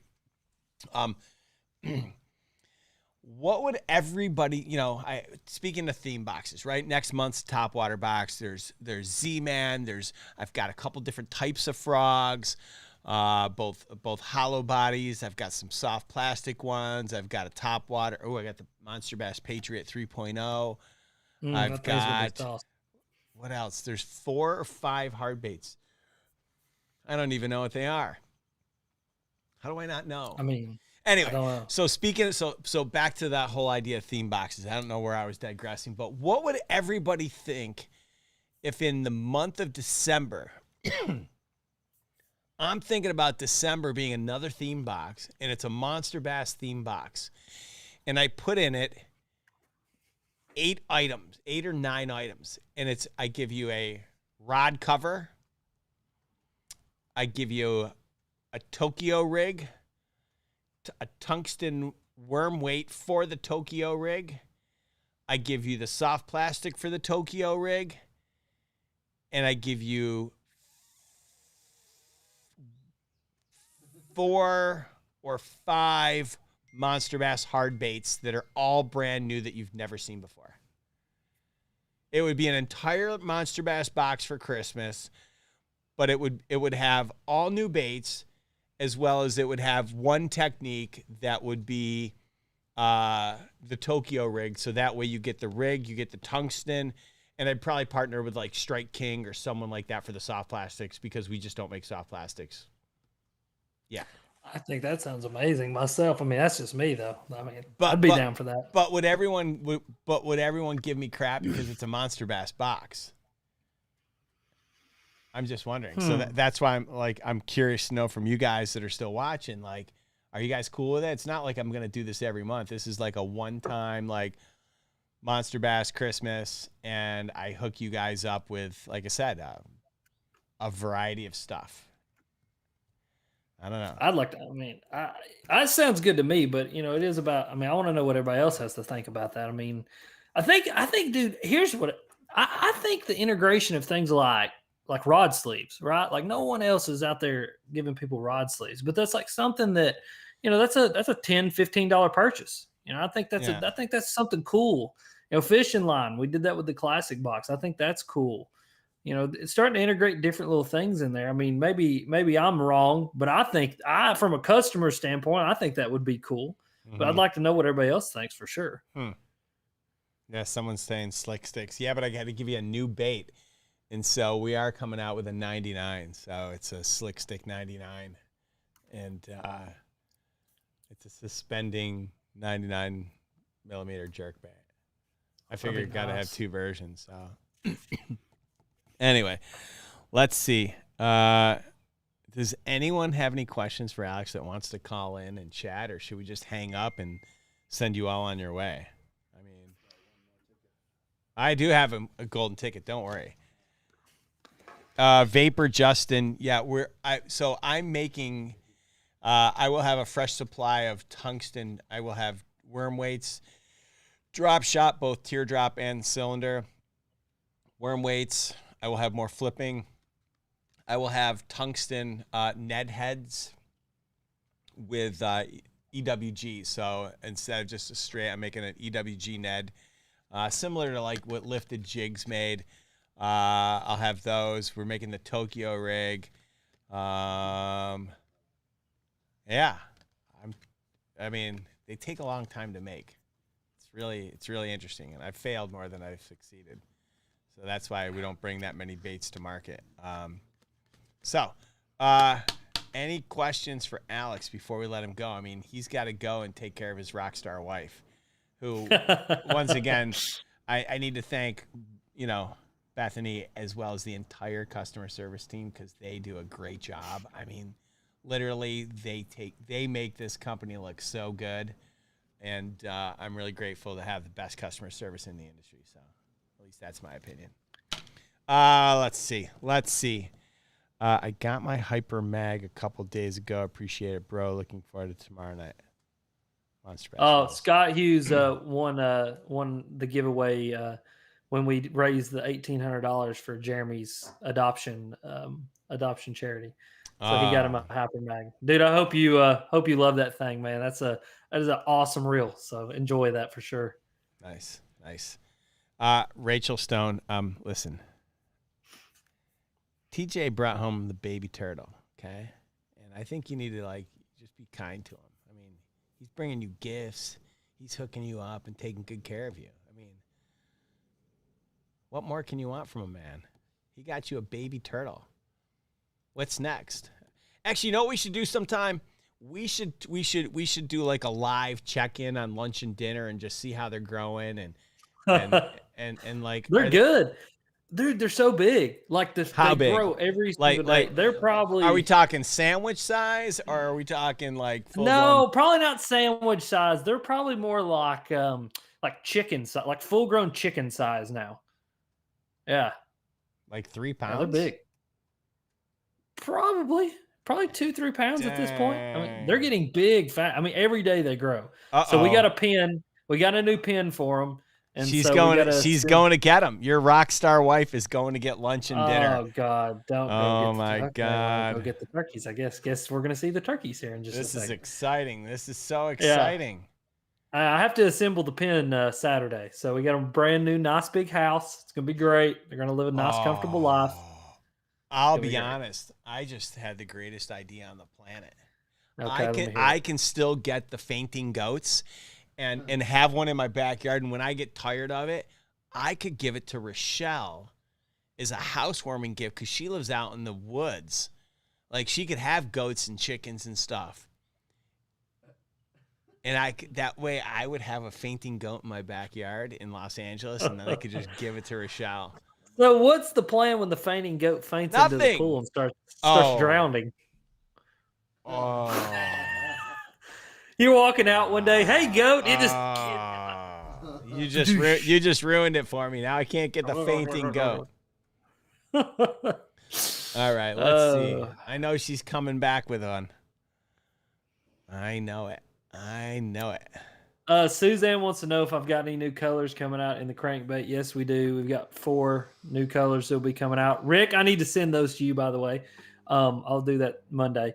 But yes, we got 4 brand new colors, and they are going to be awesome. They'll be releasing in the fall, so we're really excited about those. Yeah. I love it. I love it.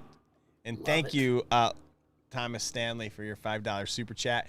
You were definitely invited to the Monster Bash that we're gonna have. We'll have to talk to Rafi and find out when it's gonna be. So, I think that the Fishmas box is gonna be really exciting. I think that we should have limited supplies on them.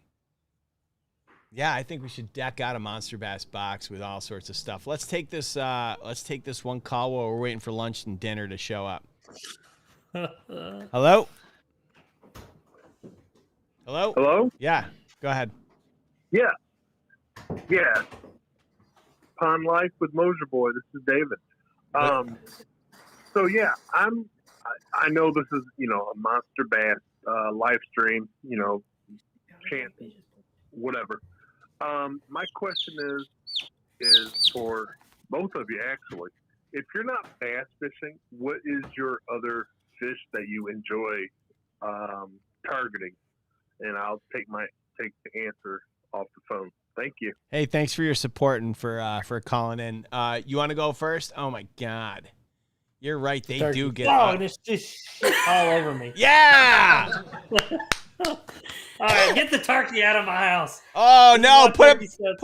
Take him right into the kitchen. Chop its head off. Yeah, kill it. Oh, actually, hold on, Bethany. When it comes time for lunch and dinner to actually get eaten, are you gonna chop the head off? Are you chopping their head off, or am I doing it? No, I'll eat it, but I ain't chopping the head. She said she's eating it, but she's not chopping its head off. Can I do it? Sure. Rick, hey, answer the first question. I'm gonna go change shirts. I'll be right back. Okay, so my question, when it comes to bass, I'll be completely honest, right? I live in Los Angeles. The opportunities for me to fish freshwater are not as abundant as they are for saltwater. I really do enjoy saltwater fishing. I love fishing reds. I love, I was on a tuna trip. I'm planning a trip to Cabo with the boys. We're going to go down and fish for some Dorado and Dorado and some sailfish. I do get off on the bigger fish more than only, again, it comes down to the opportunity and the number of times. You would think as a guy in freshwater fishing that these guys would invite me off fishing, but the last time I went to I was in Tennessee. Actually, I was at Rudd's house, and I spent more time with his turkeys, lunch and dinner than I did on the boat. And I think that's by design. I'm not sure if he fears the beard and thinks that I might outfish him. But I'll leave that to you, Alex. What's your favorite besides bass? I'll have to say the thing that the next time you come back to Tennessee, what we'll actually go target is a muskie. Muskies are an extreme amount of fun. Hard to catch and kind of hard to get to around here, but just a ton of fun. Like if I was going to go target something specifically, it'd probably be a muskie just because they break everything. They're just extreme. Like everything that they do is extreme. So. Yeah, listen, I mean, I've only been muskie fishing once, and it was up on St. Clair, and it was a ridiculous. I mean, catching those things, like, you can catch them trolling, and that's great, but when you catch those things just casting, oh, my God, there's nothing like it. So, look at that. Billy Knowles is planning a fishing trip with us. Did you know we're going fishing with him? I didn't know that, but sure. We'll figure it out, Listen, I've taken up a lot of time. I know you got to go take care of your rock star wife and whatever. And someone said you look tired, so we should make sure that we let you roll. Oh, my God. Did Rudd just change into a Pooh Fighters shirt? Pooh Fighters. Yes. He called it the Pooh Fighters. The Pooh Fighters. That's pretty funny. Yeah. The old Pooh Fighters. Yeah. All right, man. Well, listen, I really appreciate you. Thank you for jumping on. I needed it. And absolutely. Thank you. You're welcome, man. Ain't no big deal. Buddy. You know me. I'll always show up with a smile on my face. Appreciate it. Who's your guest tomorrow night? I think Greg Blanchard. Oh, there you go. Yeah, I got to actually text him and make sure he's still down. But I'm going to get Greg on, and we're going to talk about some kayak fishing and have us a good time. I mean, it's going to be fun. Love it. So. Love it. Well, folks, if you're watching, make sure you tune in to Alex's channel. Tomorrow he's going to have a great show, and you don't want to miss out. So, Alex, thanks a lot. Thank you, Bethany, and we'll talk with you guys soon. All right. I'll see you later, buddy. All right, man. Thank you. All right. Guys, that was a great show. Again, we put the golden ticket numbers up there for you. I do have one more golden ticket. We are going to give away this. I don't know how much these reels go for, like $300, I think, 250, $300. I do want to answer a couple questions. If you haven't had an opportunity to sign up yet for the Monster Bass Big Bass Championships, just head over to monsterbass.com/BBC. We broke the country into regions. We make it really fair so that the guys in New York aren't competing against the guys in California. It's a one-fish tournament, which means every time you go out fishing, it could be your opportunity to win, $10,000, up to $10,000 worth of cash and prizes. We're going to give prizes throughout. I made a change to it. I'm going to give prizes at the end of this month, so I'm going to announce some winners next week in each of the regions, give away some prizes. And keep this gravy train rolling. So sensual seduction should be a color. Whoa. All right, Ashley, maybe we need to have you on the phone and call in, and we can talk about bait name selection, because you might be better at this than me. So I have not tried wine from Walla Walla. I don't even know what Walla Walla is. Will it be after Monday, the prizes? The prizes? What are you talking about, whatever's biting? I'm going to announce this prize today. I'm going to announce the prizes for May. So if you're participating in the Big Bass Championships, I'm going to give away prizes every month. So I'm going to look at the May standings. I'm going to pick some people, and next week we're going to show the leaderboard in each of the regions, give an update as to where we're at, and I'm going to give away some prizes. So the black camo hat for Fishing with Gramps, so we are making those. I don't have a timeline. They've been ordered. So there you go. Thomas Stanley, yes. If you got this, and let's say you got it today, go back to the previous episodes of Monster Bass Live. Watch it. Follow the instructions. Your ticket for today is good from last week. It was good for the week before. It was good for each of the episodes in the month of May. And then in June, you'll get a new ticket. Wash, rinse, repeat. That's how we do it here. All right, guys. I really appreciate you guys staying out with me for so long. We got a caller. Let's, I don't know. Monica Gates. If this is Bill Gates' ex-wife, I'm so down. Listen, I will definitely carry your bags. I will help you spend your money and be part of the foundation. So let's get her on the line and see what's going on. Go ahead, Monica. She's gone. Call back. Had to throw it in there, Rick, man. I've been following Alex for a while, and there isn't any more you could have done to represent your company than Alex. Yeah, listen, Alex and Billy Knowles, thank you. Alex and Ben are both solid human beings. The guys that I like to surround myself are just solid people. I've got I don't know what you want to call it. I have a no jackass policy. I don't care if you have the biggest following on social media or not. If you're a jackass, I want nothing to do with you. I get to pick, I get to pick and choose the people I surround myself with, just as you guys do, and I like to be surrounded by good people. So there you go. Fishing with Gramps. Who's approving the BBC bass? Should read the rules posted. LOL. Gramps, email me and let's chat that through. Happy to answer any questions. I ran Monica off. No problems. All right. Anyone else? No calls? Okay.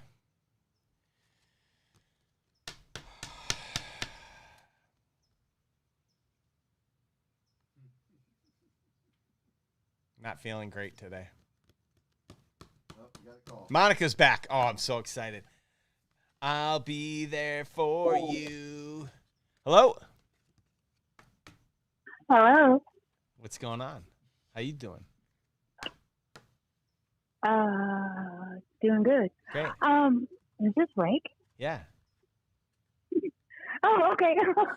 Sorry, this is Monica. No, you didn't run me off. There's no ringtone or anything on here, so I didn't know if it was ringing or not, so I just hung up.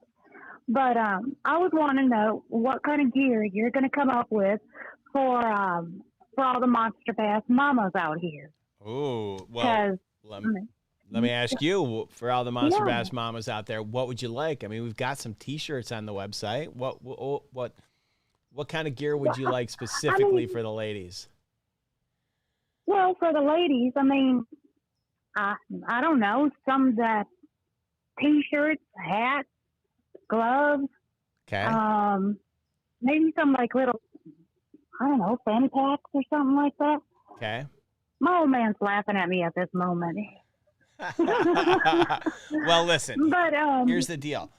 We've got girls' T-shirts on the website. It's pretty straightforward. There's like 2 or 3 different ones. Oh, I know we brought one down yesterday, but I will make this promise to you. I probably won't get the fanny packs because well, I don't know. I haven't seen anything with the words Monster Bass Mama on it. Monster Bass and that Mama. would be perfect. Can we put that on like I'd wear on that like proudly. Can we put that on a white tank top?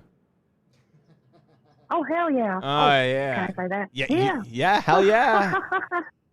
Hell yeah. Yeah, that would be great. Maybe even some stickers, with like some girl fish or something. I don't know. I like that. Maybe I don't know. we should Stick a bow on it. Stick a bow on it. I love it. There you go. All right, I'm gonna try and get a sticker made with Monster Bass Mama. And that'll work. That'll be awesome. Okay. I'll that'll be awesome. I'll try and make sure that happens for you. Groovy. All right. I think my old man wants to say something to you. Yeah, please. And he shoves the phone away. Anyways, thank you so much, hon. No problem. Thank you. I appreciate you calling in. Bye-bye. All right, bye. Previously I was thinking Greg Whitaker, and now I'm like, I don't know that I really want to walk into the bedroom and see a girl in Monster Bass lingerie. I just don't know if that's setting the mood the way that I want it. As much as I like my own logo, I don't know. Anyway, Rachel, can you please call me for a second? Matt Thomas, I 100% agree with you that we should have a Monster Bass calendar. I'd like to know if you, in the chat, who would you like to see on the pictures? Rachel, we're still waiting. 323-210-4180. Now.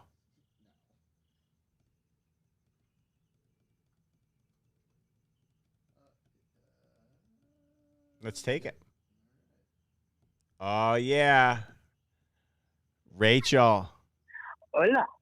Oh, what's going on? Oh, How's the turtle? This turtle is like the size of my fingernail. Oh, my God. Oh, my God. And Really? he just sends me a video, and he goes, "Baby, I love you." And then calls me up to tell me that he's bringing home a turtle.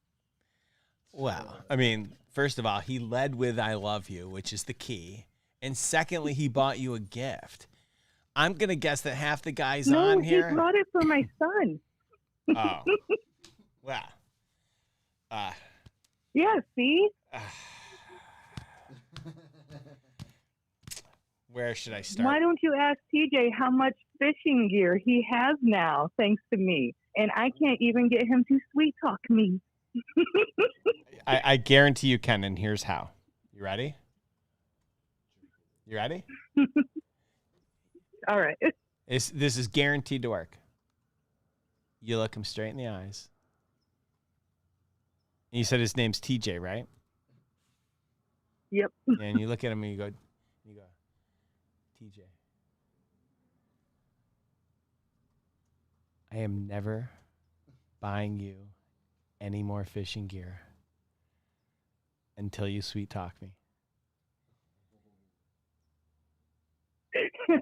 Hold on a minute while I got you. Let's try this.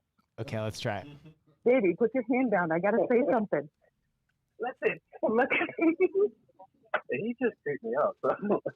TJ, I'm never buying you any more fishing gear unless you sweet talk me. That's okay. I have a job. I'll have your money.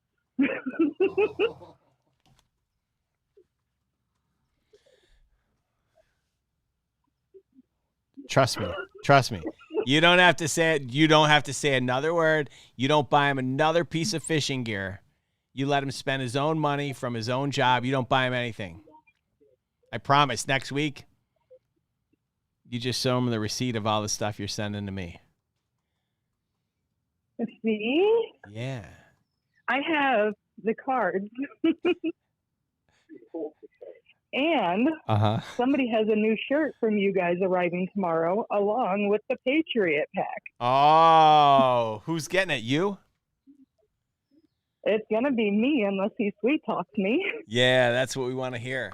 That's what we want to hear. We can go live. We can do a Monster Bass Instagram takeover where TJ sweet talks you. See, we can do this. He is so pissed off right now. He is so His face pissed is off. 10 shades of red. He's so mad. All right, well tell TJ that we tell him we still love him too. And we love you too, Rachel. Thanks for tuning in every week. Thank you. What do you say Thanks. All right. You guys are awesome. Thank you. So are you. Wow, that was really weird. In an awesome way though. Like all right, let's wrap this up. Thank you guys. It's been on for a while. How many people are still online? Like 4? Wow, that's pretty good.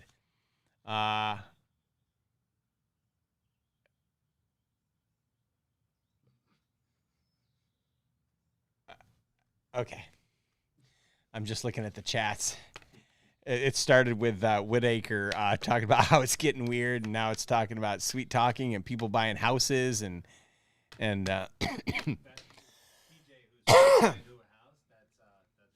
yeah, no, I got that one.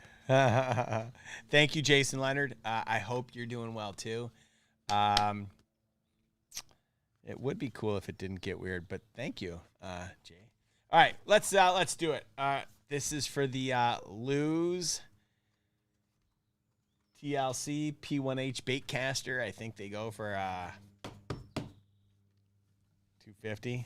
I don't know, 300. I'm writing it down so I can give these numbers out. All right, ready?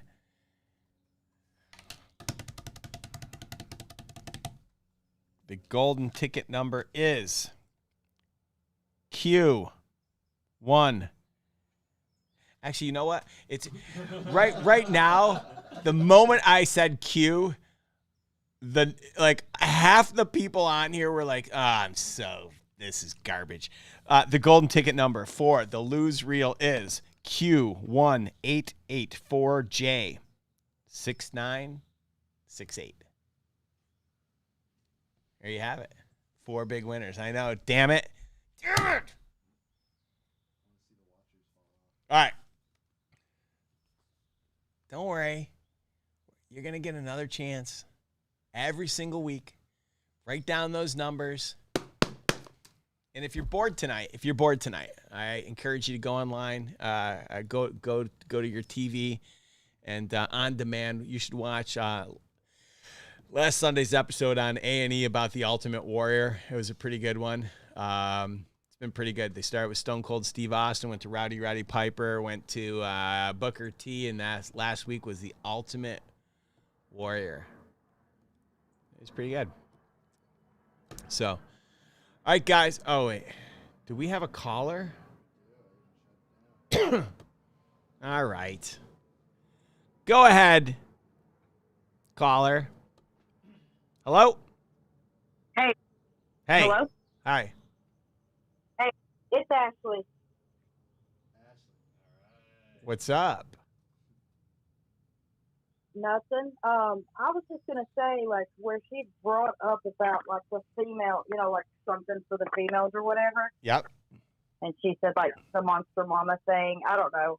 I was just thinking, or had a thought pop in my head, like, what if you made a shirt that was like the Iron Maiden album cover, but it says Monster Maiden. Okay. And you incorporate, bass. Just so you know, no joke, this has been discussed. Now, we didn't talk about Monster Maiden. We talked about Monster Bass being written like Iron Maiden and doing something with Eddie and make Monster Bass and the whole thing out. And we thought that would be so cool. So maybe we need to revisit it. Maybe. And actually, I think it's the bass player of Monster Bass. I think it's a bass player of Iron Maiden who's big into fishing.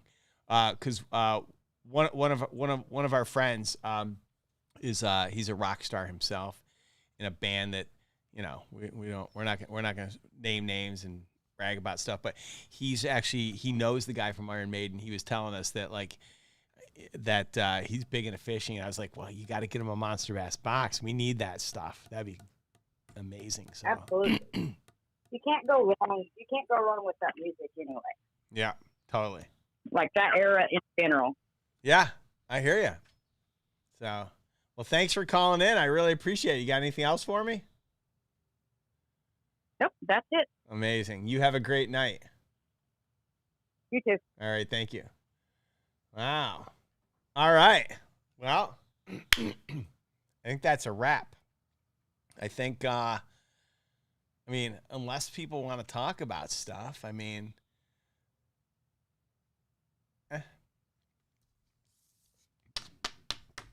whatevs.